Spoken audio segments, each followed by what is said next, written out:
ये बढ़िया भोजन दे दिया और साथ में एक चीज और दे दी, बुद्धि।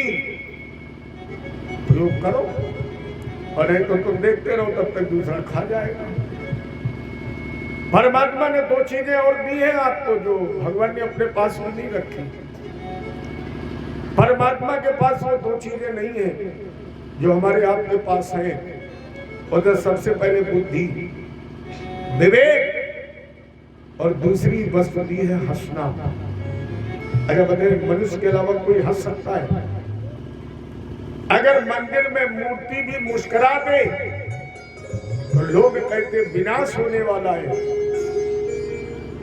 और मानवों में विनाश होने जा रहा हो अगर आगे वाला मुस्कुरा दे, भले आपस में लाठी चलने जा रही है और उधर से जो लाठी लेकर के आ रहा है और वो दूर ही से हंस के कहे और नंबरदार, चलेगी? नहीं चलेगी। माने देवता मुस्कुरा दे विनाश हो जाए और मानव मुस्कुरा दे तो विनाश में विकास हो जाए। ये दो बहुमूल रत्नों, आज दो ही चीजें गायब है। अगर हमारे आपके बीच में कुछ गायब है तो केवल यही दो चीजें गायब है। ना कोई बुद्धि लगाता है और ना कोई मुस्कुराता है, अब कोई हंसता भी नहीं है। इन दो का प्रयोग कर लो तब ये मनुष्य जीवन सार्थक है। अरे मानो बन गए हो करनी संहारियो, हीरा जन्म ना बिगाड़ियो। मानो बन गए हो करनी संहारियो, हीरा जन्म ना बिगाड़ियो।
बच्चा भागवत, इसका भी बहुत सरल अर्थ है। भा माने भक्ति, गा माने ज्ञान, वा माने वैराग, ता माने त्याग। भगवान, भा माने भूमि, गा माने गगन, वा माने हवा वायु, न माने नीर। इन्हीं तत्वों से तो बना है। भासत सर्वलोकेषु गतिर्तस्य अलौकिकी वरेण्यं सर्वशास्त्रेषु तदस्यामि भवां बुधौ हर्षत सर्वलोकेषु। भागवत जी का पहला अक्षर है भाव, प्रकाश का सूचक। अरे अपने यहाँ तो पूरा खेल ही भागा है। शुरू करो भगवान से। भगवान भक्त, भारत, भूम, भवन, भय, फूंक, भोग, भक्ति, भाव, भ्रष्टाचार, डूब गए भवसागर में। सारा खेल है। अब इनको जरा क्रम से जोड़िए। भगवान ने भारत पर कृपा की, भक्त को जन्म दिया। भगवान ने भारत पर कृपा की, भक्त को जन्म दिया, रहने के लिए से भूम, भवन दिया। इसके बाद जब भवन के बाहर निकले तो दो रास्ते दिए। एक रास्ता भय, भूख, भ्रष्टाचार का, दूसरा रास्ता भक्ति, भाव और भजन का। चयन करो कौन सा चलना है। अगर भय, भूख और भोग के रास्ते पर चले तो करना पड़ेगा प्यारे भ्रष्टाचार, डूब जाओगे। और अगर चलोगे भक्ति, भजन, भाव के रास्ते पर तो निश्चित बनेंगे अच्छे भाव। और जब अच्छे भाव बनेंगे तो भाव से बेड़ा। मैंने भगवान ने कहा मेरे पास अपना कुछ नहीं है। परमात्मा ने अपने पास एक भी पावर नहीं रखा। नर्तन देने के बाद सारे पावर भी तुम्हें दे दिए। अब प्रयोग करना तुम्हारा काम है। जिस रास्ते का चयन चाहो कर लो। ये श्रीमद् भागवत, श्री माने यश, श्री माने लक्ष्मी, मद न हो जाए इधर सुनो भागवत। मद न हो जाए कहीं तुम्हें श्री का, इसलिए सुनो भागवत। क्योंकि गद्य तस्य अलौकिकी, इसकी गति बड़ी अलौकिक है। वर्णन सर्वशास्त्रेषु, जिसका वर्णन समस्त शास्त्रों में किया गया है। यह वरिष्ठम सर्वशास्त्रेषु, जो समस्त शास्त्रों में सबसे वरिष्ठ है। और अंतिम अक्षर है ता, तरंति भवसागरात। अगर वो उसका सेवन करता है तो निश्चित भवसागर से पार हो जाता है। जिसका प्रथम श्लोक अगर आपको याद है जरूर गाइए, क्योंकि भागवत का मूल है। इस श्लोक पर ही पूरी भागवत की है। सच्चिदानंद रूपाय विश्वोत्पत्त्यादिहेतवे तापत्रय विनाशाय श्री कृष्णाय वयं नमः। सच्चिदानंद तीन बार कहें इसमें, सत, चित और आनंद। उनका नाम ही सच्चिदानंद है। राम, कृष्ण, नरसिंह, वामन, परशुराम को ये नाम फिर भक्तों ने अपने अनुकूल रखे हैं। उनका नाम सच्चिदानंद। ये पहला नाम है सत। सत माने निचोड़। चाहे ये कह दो संपूर्ण ब्रह्मांड का जो निचोड़ है, या ये कह दिया जाए वो सत्य। कौन? बोले सत्येन धार्यते पृथ्वी, वो सत्य जिसकी धुरी पर पृथ्वी टिकी है। सत्येन तपते रवि, वो सत्य जिससे सूर्य प्रकाश दे रहा है। या सत्येन वात वायुश्चै, वो सत्य जिससे हवा चल रही है। सर्वे सत्यम प्रतिष्ठितम, जहां तक आपकी दृष्टि पहुंच रही है वो सब सत्य की धुरी पर टिका है। यह जब भगवान कृष्ण का जन्म हुआ और सब महादेव देवताओं ने जब भगवान का श्रवण किया, ये नहीं कहा कि राम जी तुम आ जाओ, 9 बार सत्य कहकर ही भगवान को बुलाया है। सत्यवतम सत्य परम सत्यम सत्यस्य योनितम च सत्यम।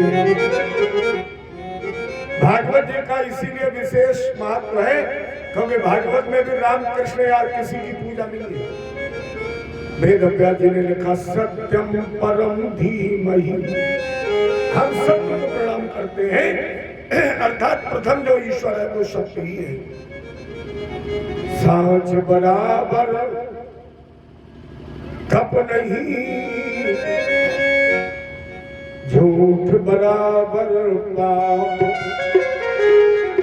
जाके हृदय साच है, काटे हृदय आप। भगवान का प्रथम नाम सत्य है।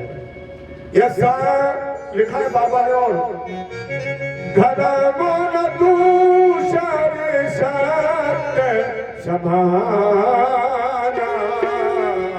आगम निगम में पुराण अखाना।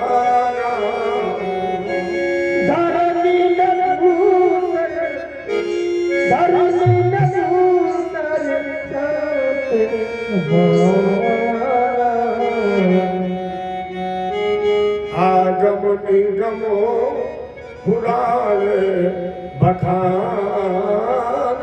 धर्म का दूसरा सत्य, सत्य से कोई बड़ा धर्म नहीं है। दूसरा उसका नाम चित्त माने प्रकाश, और तीसरा नाम है आनंद। आप विश्व की किसी भी डिक्शनरी को उठाएं, आपको आनंद कभी लोग नहीं मिलेगा। सुख दुख मिलेगा, जन्म का मृत्यु मिलेगा, लेकिन आपको आनंद कभी लोग नहीं मिलेगा। आनंद भगवान की शरण में ही है। अच्छा, कृष्ण जन्म में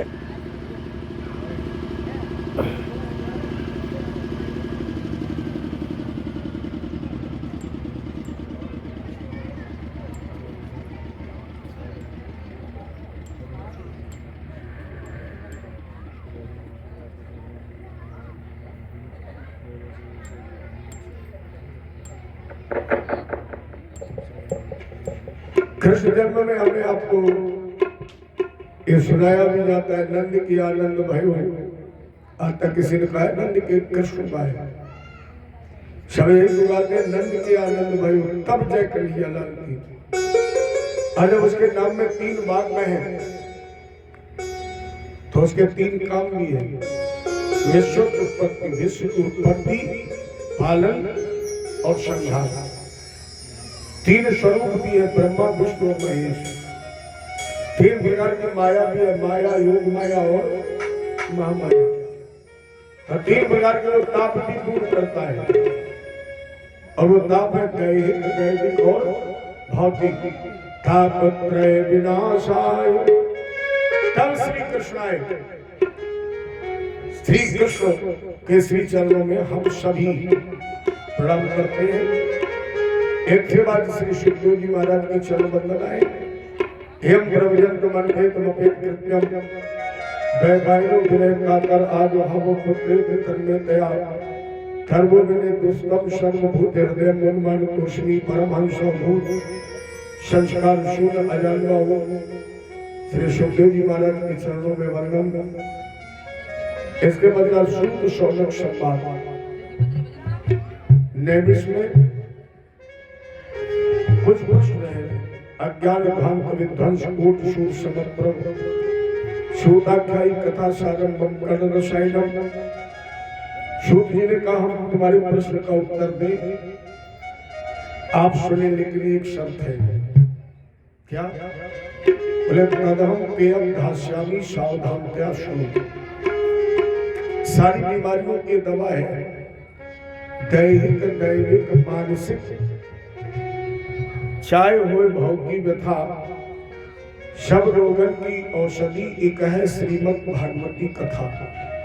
सारी बीमारियों की दवा ये कथा है, लेकिन दवा का फायदा करेगी जब मरीज दवा का सेवन सावधानी पूर्वक करे। इसीलिए सूत जी ने कहा तेयम धास्यामी सावधानतया सुनो। केवल इस कथा को आप सावधान होकर के सुने, सारी बीमारियों की दवा है। अच्छा, ज्यादातर लोग कहेंगे काम बहुत है, कुछ लोग ये कहेंगे कि काम बहुत है। आपसे पूछा जाए कि जिस दिन से आपने होश संभाला है और जब तक शमशान घाट तक नहीं पहुंच जाओगे तब तक क्या करोगे? काम पूरा हो गया है? किसी का हुआ है? अगर किसी का नहीं हुआ तो हमारा तुम्हारा हो जाएगा।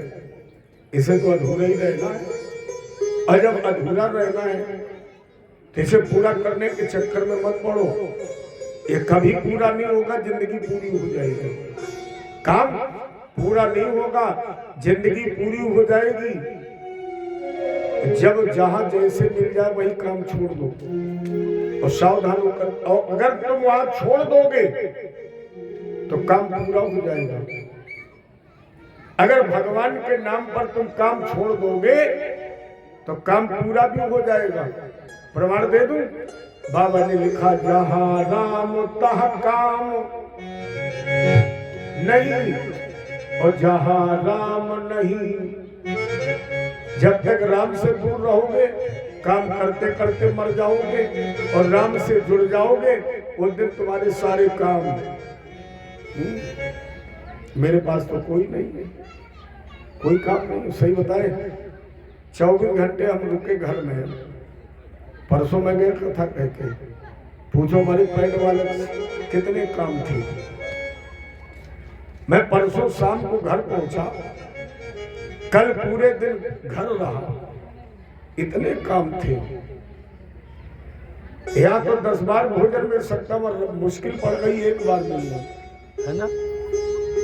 घर में एक दिन रहा, इतने काम थे कि मुश्किल पड़ गया भोजन मिलना, और कल के पहले नहीं काम थे। तो आज हम यार राम से जुड़ गए, फिर कोई काम नहीं, केवल भगवान की कथा। तो जुड़ जाओ ना मेरी तरह भगवान की कथा से, जो जो जुड़ गए। अच्छा, जो यहाँ नहीं बैठे उनके पास अभी भी काम है, और जो लोग यहाँ बैठे वो क्या सब बेकार है? इनके पास भी काम है, इनके पास भी काम था। और जैसे आरती लेकर चलोगे सब काम ही में तो लग जाएंगे, लेकिन जब तक यहाँ बैठे हो तब तक कोई काम नहीं। हाँ, यहाँ भी हो सकता है, यहाँ मैं ये नहीं कह रहा, यहाँ भी काम हो सकता है। किनको? जो हर 2 मिनट में घड़ी देखते हो, पता सोच रहे हो पता नहीं पंडित जी कब बंद करे हो जाए, जो ये सोच रहे होंगे कि हम कितनी जल्दी जाएं, उन्हें यहाँ भी काम लगा होगा। इसलिए सावधान क्या, जितनी देर बैठे सावधान। और जब सावधान होकर के बैठोगे तो निश्चित जीवन के सारे काम खत्म। अच्छा, आज का दिन तो चला गया, अब कितने बचे? 6। और हम बहुत मेहनत करेंगे, बहुत ज्यादा आप लोग कथा सुनेंगे तो 4 घंटा।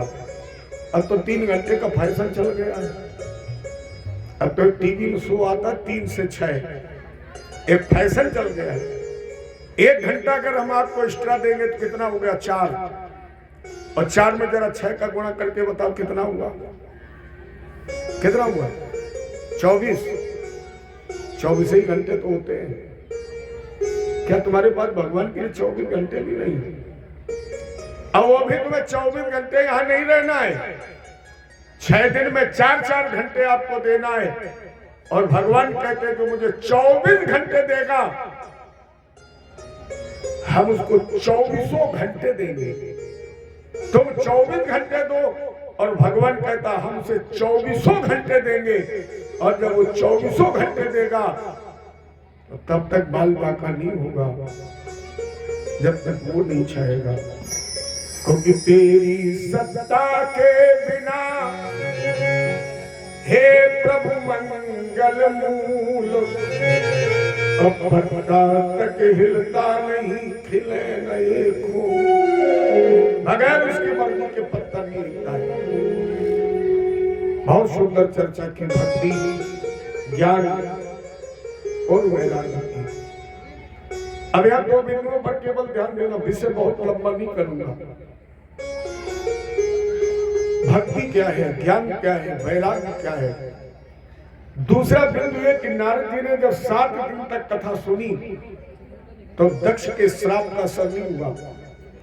अर्थात मैं निवेदन करूं, अगर आप किसी से श्रापित भी हैं तो भगवान से जुड़ जाइए, श्राप का असर खत्म हो जाएगा। रामायण में भी नारद जी जब तक तपस्या करते रहे तब तक श्राप का असर हुआ नहीं हुआ। न रामायण में हुआ और न भागवत में हुआ, क्योंकि भगवान की कथा से जुड़ने वाला वो तो बिल्कुल निर्मल हो जाता है। भक्ति हृदय है, और जब हृदय में भक्ति नाचती है, जब जवान हो जाती है तो उसे मिलता है नारद माने सत्संग। और सत्संग से क्या मिलता है? ज्ञान, क्योंकि भक्ति के पुत्र का नाम भी है ज्ञान। और जब ज्ञान मिलता है तो पैदा होता है वैराग्य, संसारिकता से निवृत्ति, भगवान के चरणों से प्रेम। या 7 दिन की कथा में केवल 3 बातें बताई जाएंगी। 4-4 घंटे कथा होगी, लेकिन उस कथा को जो सार होगा वो केवल 3। पहला सार क्या होगा? आया है सो जाएगा राजा रंग फकीर, अब कोई हाथी चल चला, कोई बाधा गया। पहली बात बताई जाएगी। और दूसरी बात, मुट्ठी बांध करके प्रेमी आए हो जगत के बीच, रीते होके एक दिन जब जाओगे, इसलिए यश के नगारे अपने द्वारे पे धराई जाओ। न लादी लिए आए हो न लादी लिए। ये दूसरी बात बताई, जहां तुम बैठे हो इसके लिए महाभारत का युद्ध हो चुका है। एक सुई की नोक के बराबर गई। हमारे पिता चले गए, हमारे बाबा चले गए, बाबा के बाबा चले गए, कुछ ले गए, हम आप ले जाएंगे, ये यही रह जाएगी। तुम जगह तो खाली करो, कब्जा वाले तो बहुत है, जगह खाली करो, शून्य नहीं रहेगी, कब्जा करने वाले बहुत हैं। ये दूसरी बात बताई जाएगी। और तीसरी बात भगवान शंकर कह रहे हैं, उमा कहूं मैं अनुभव अपना, और सत हर भजन जगत सब सपना। उमा कहूं मैं अनुभव अपना, और सत हर भजन जगत सब। ये 3 ही बातें बताई जाएंगी। ये सुनहु बातें लोग अभागी, हरि तज होहि तिसे अनुरागी।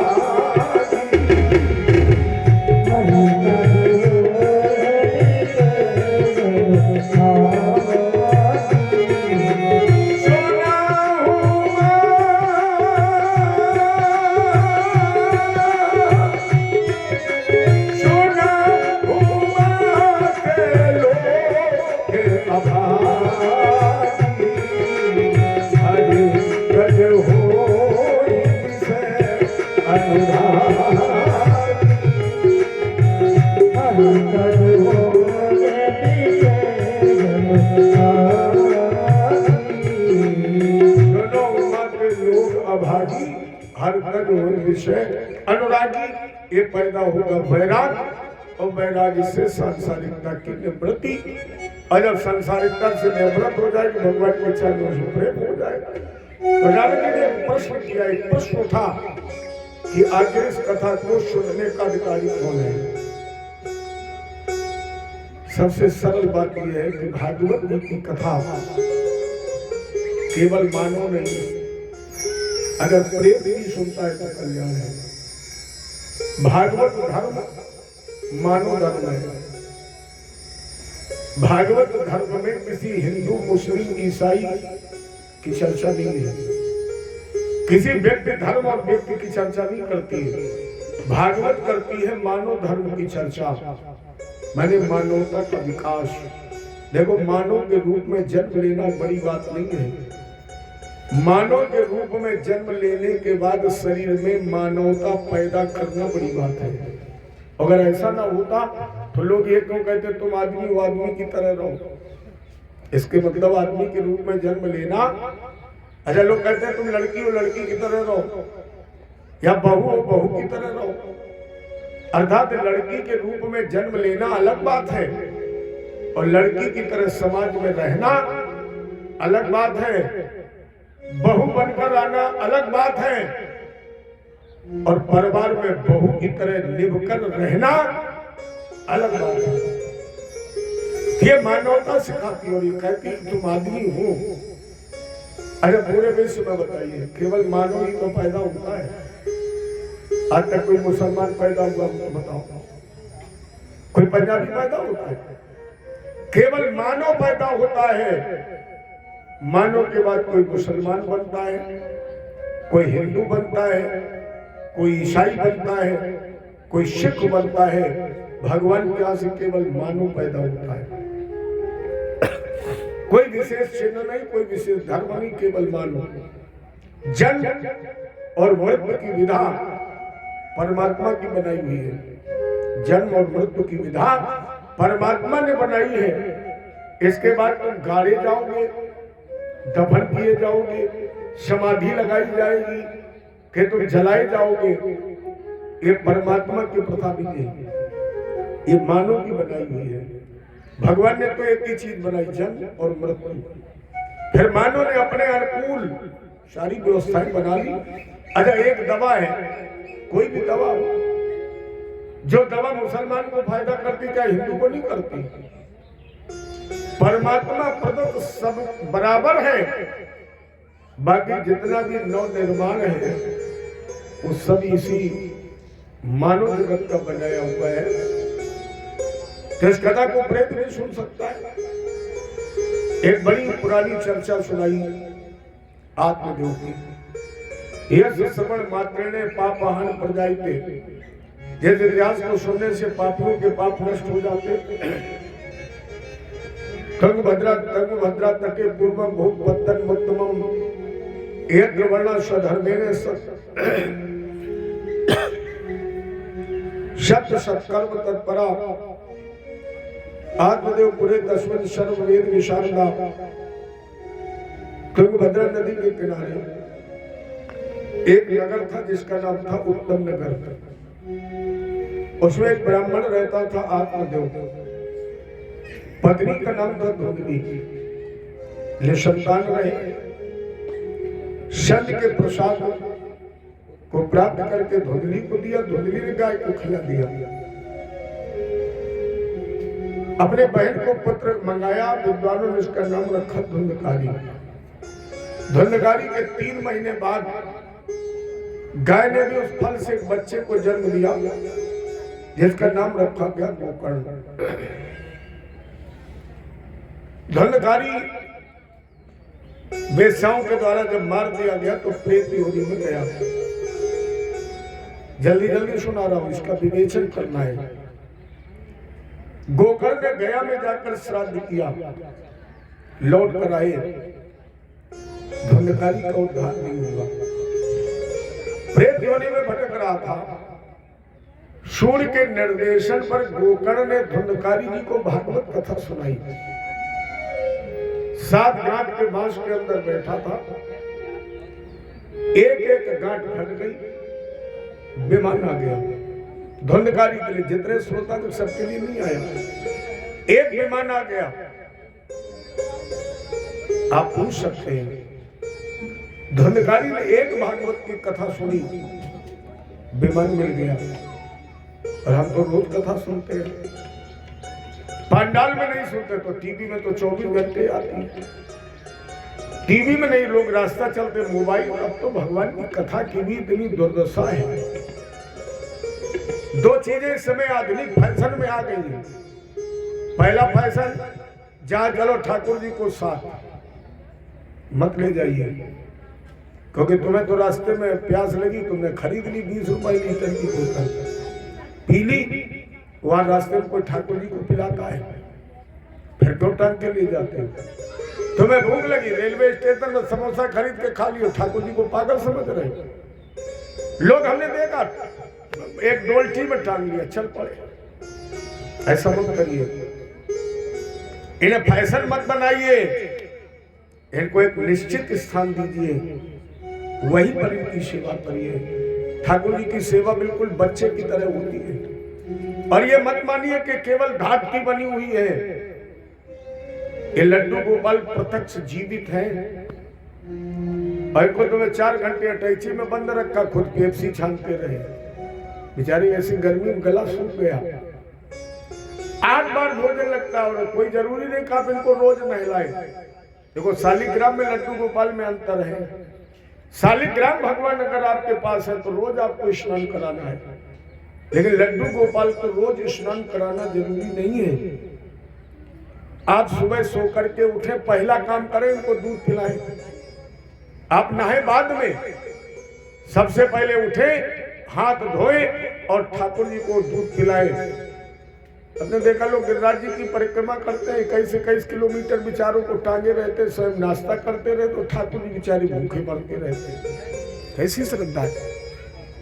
2 फैशन चल गए, फैशन और हमने गुरु कर लिया है। एक जगह खड़े तो भैया गुरु कर लिया, बोले कर लिया। हमने कहा कौन सा तीर मार लिया। एक स्टेटस बन गया है, फैशन बन गया है कि हमने गुरु कर लिया है, हमने ठाकुर जी की सेवा कर ली है। सेवा करना तो सीखो। तो आप पूछ सकते हैं कि हम तो टेम्पो में बैठ करके भी कथा सुनते हैं, लीड लगा ली। ऐसी कथा मत सुनो कि ट्रेन चढ़ जाती लोगों के ऊपर। हमने देखा पटरी पर लोगों ने लीड लगा ली, मोबाइल में सुन रहे, ट्रेन विसिल दे रही, पता ही नहीं लगता तब तक पार हो गई। तो हम 24 घंटे कथा सुनते हैं और मुझे साइकिल नहीं मिली। ये पर सोच सकता है कि धंधकारी एक बार कथा सुनी, विमान मिल गया, और हम रोज कथा सुनते हैं, साइकिल नहीं मिली। अगर मिलती होती तो या भीड़ संभाले नहीं संभालती। अगर ये पता होता कि यहाँ एक साइकिल तो छोड़ो, अगर ये भी पता होता कि एक टायर ही बटेगा तो राम ही मालिक है। फिर इलाके भीड़ का चलो वहां एक टायर मिलेगा बढ़िया हीरो का साइकिल। अरे भैया विमान एरोप्लेन नहीं है। विमान का मतलब है भगवान की कथा सुनने के बाद जिसके जीवन का चला गया अभिमान, यही अभिमान। अगर तुम्हें अभिमान बन ही रहा तो फिर काहे का अभिमान। भगवान की कथा सुन करके त्याग दीजिए अपने जीवन का अभिमान, तो निश्चित तुम्हें मिलेगा विमान। क्योंकि प्यारे राम कहो आराम मिलेगा। नोट कर लेना ये बात। राम कहो आराम मिलेगा, खाने को पकवान मिलेगा, भले पूरे दिन न मिले, निश्चित शाम मिलेगा। चाहोगे तो काजू और बादाम मिलेगा, और यहाँ से चलोगे तो तुम्हें विमान मिलेगा। इसलिए प्यारे राम कहो आराम मिलेगा। कहकर देखे 7 गांठ का बांस क्या है, ये बांस कहीं बाहर है। अभी आदमी जब हो जाए घर में पहुंचे तो खड़े होकर पहले काम कर लेना, पैर से लेकर सर तक गिनकर देख लेना। अच्छा बोले राम के नाम में ताकत है नहीं, बादाम नहीं मिलता है, हमें तो खूब मिलता है। अच्छा शाम को दूध पिएंगे, भैंस क्या हम बांधेंगे? पैसा तो आप लोगों का है, मेरे पास तो राम के नाम की ताकत है। तुम्हें भले ना मिले लेकिन हमें शाम को मिलेगा, मिलेगा ना। तो मेरे पास राम के नाम की है, राम के नाम की ताकत को अजमा के तो देखिए। 7 गांठ का बांस ये शरीर ही है। इस शरीर रूपी 7 गांठ में जो धुंधकारी ये मन है। अच्छा मन की कभी भूख मरती है? 24 घंटे में एक भी सेकंड नहीं होता है जब मन न खाता हो। 24 घंटे में एक भी सेकंड। आप कहोगे हम रात में नहीं खाते, कब? जब सो जाते हैं तब कोई खाता है? जब सो जाते तब नहीं खाते हो। हम कहते हैं जब सो जाते हो तब भी खाते हो। क्या खाते हो? स्वप्न। जब कुछ नहीं मिलता है तो मन स्वप्न ही खाता है, और कितना अच्छा खाता है। तुम्हें रुलाता भी है, तुम्हें चौंकाता भी है, हंसाता भी है, जगाता भी है और डराता भी है।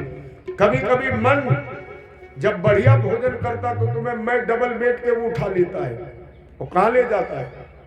आकाश की तरफ, बड़े हवा में उड़ रहे, और जैसे 400 कोस ऊपर पहुंचे तो वही कुछ ने छोड़ दिया। तो हमारी समझ में कब पड़ोसी की भी आंख खुल जाए, इतनी जोर से चिल्ला पड़े। तो मन वहां भी खाता है, और इस मन के खाने को बंद कर दो, अपने आप 7 गांठ का बांट फट जाएगी। लेकिन मन की भूख कब मरेगी? जब आप लेंगे गोकर्ण का सहारा। गोकर्ण ही कान, गो माने इंद्री, कर्ण माने कान। इन कानों से सुनिए भगवान की कथा। बहुत लोग कहते हम सुन चुके, क्या सुनी तुमने? जैसे भगवान की कथा की तुलना किससे करिए? आम के फल से। आ रहा सीजन, आपसे पूछा जाए आम की गुठली में ज्यादा स्वाद है कि गूदा में ज्यादा है, क्या उत्तर दोगे? गूदा में। आम के फल का स्वाद किसमें है? गूदा में। हाँ देखो, लंबर मास्टर साहब जानते हैं, आम के फल का स्वाद गूदा में नहीं है। अगर गूदा में स्वाद होता तो लोग 15 बार गुठली क्यों मुंह में डाल के फिर निकालते फिर डालते? इसके मतलब आम के फल का असली स्वाद आम की गुठली में है। जितनी बार मुंह में डालोगे आप उतनी बार नया स्वाद देगी, नया आनंद देगी। मेरी समझ में इतना आनंद मिलता है गुठली में कि लोग फेंकते भी जीभ लगा ही देते। उसी तरह भगवान की कथा में जितनी बार सुनोगे, एक चौपाई सुनो, एक ही चौपाई अगर आप दिन में 4 बार पढ़ेंगे तो आपको 4 बार ही अलग अर्थ मिलेगा, अलग स्वाद मिलेगा, नया आनंद मिलेगा। इसलिए गोकर्ण से कथा को सुनिए, और जब इस कथा को सुनोगे तो अपने आप मन की संसार की वासना रूपी भूख मर जाएगी। और भूख मर गई तो ये 7 गांठ का बांस, अरे कबीर जी ने भी तो लिखा है, मन की तरंग मार ले, मन की तरंग मार ले, बस हो गया भजन। मन की तरंग मार ले, हो गया भजन। मन की तरंग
का सहारा लीजिए।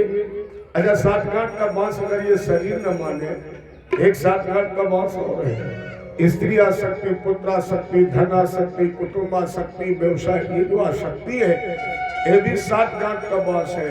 इसे भी न मानिए। एक बांस और है, काम, क्रोध, मद, लोभ, ईर्ष्या, ये भी 7 गांठ का बांस है।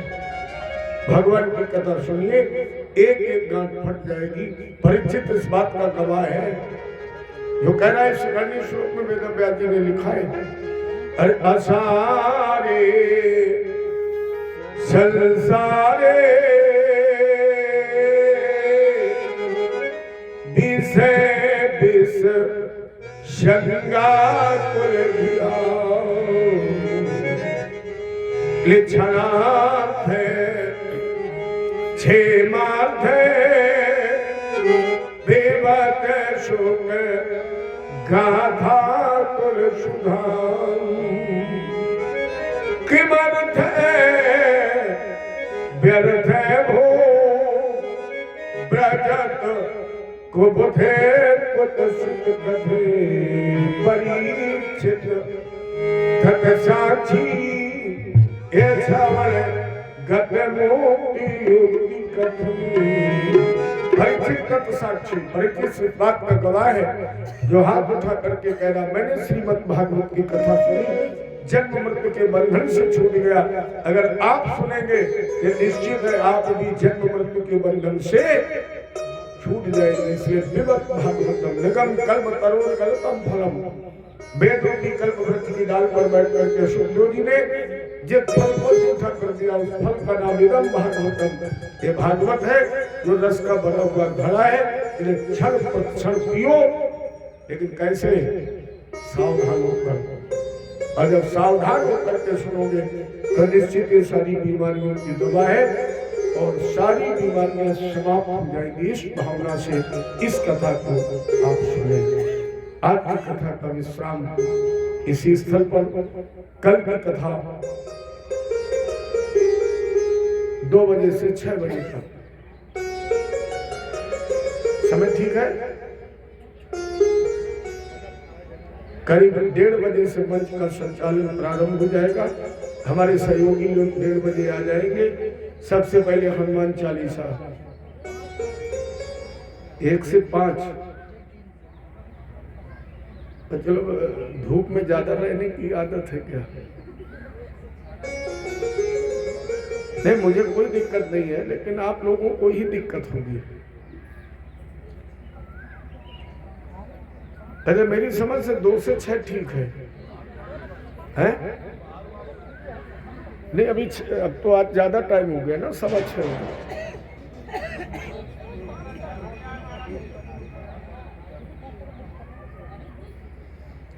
सही है, 2 से 6 की समर्थन में है ज़्यादा। चलिए 1 बजे से मंच का शुभारंभ होगा और 5:30 बजे। अब ठीक है, आध घंटा इधर पहले शुरू हो जाएगी, उधर आध घंटा पहले। फिर जब हम गद्दी को बैठ जाएंगे तो फिर मर्जी हमारी है, फिर आपकी नहीं चलेगी, फिर मेरी चलेगी। गद्दी पर बैठने के बाद कितने समय बंद होगी भगवान मालिक है। हम चिंता मत करिए, हम आपको काम भी बुला देंगे, आपको धूप भी बुला देंगे। केवल सावधानी से जुड़िए तो भगवान से सब भूल जाओगे, खाना पानी सब। जय जय श्री। चलिए 2 बार नाम, इसके बाद आरती और प्रसाद। हम हाथ उठाकर कहते हैं हम हो गए राधा रानी के। हम हाथ उठाकर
श्री भागवत भगवान की है आरती, पापियों को पाप से तार दी। श्री भागवत भगवान